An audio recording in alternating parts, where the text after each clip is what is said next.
আপনাদের যদি বলা হয় কানপুর টেস্টের নিরাপত্তা ব্যবস্থা জোরদার করার জন্য আনা হয়েছে বানর, তাহলে বিশ্বাস করবেন কি? না, অবাক হওয়ার কিছুই নেই।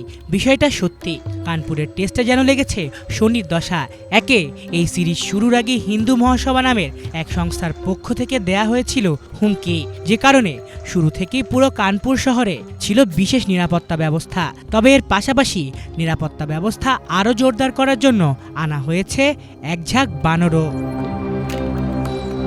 মূলত কানপুরের গ্রিন পার্ক স্টেডিয়ামে ব্যাপক বানরের উৎপাতের অভিযোগ আছে। গ্যালারিতে থাকা দর্শক আর মাঠের প্রান্তে থাকা ক্যামেরা পার্সনরা রীতিমতো বিরক্ত এই বানরদের কারণে।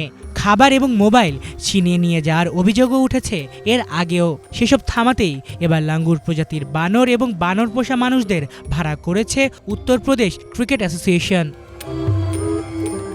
ভারতীয় গণমাধ্যম ইন্ডিয়ান এক্সপ্রেসের খবর, মাঠে পর্যাপ্ত নিরাপত্তা কর্মী থাকার পরও খাবার ও মোবাইল ছিনিয়ে নেওয়া বানরদের জন্য আলাদাভাবে লাঙ্গুর জাতের বানর এবং তাদের পোষক মালিকদের আনা হয়েছে। কানপুর টেস্টে যেন শুরুর আগে থেকেই লেগে আছে শনির দশা। একাধিক সংগঠনের হুমকি, টেস্টের প্রথম দিনে এক বাংলাদেশি সমর্থককে মারধরের অভিযোগ সহ মাঠের বাইরের ক্রিকেটের প্রসঙ্গই যেন এখন পর্যন্ত টক অব দ্য টাউন। এরই মধ্যে এই টেস্টের দ্বিতীয় দিনও ভেসে গেল বৃষ্টিতে। প্রথম দিনে খেলা হয়েছে কেবল ৩৫ ওভার। আলিফ Chowdhury, Bangla vision, news desk.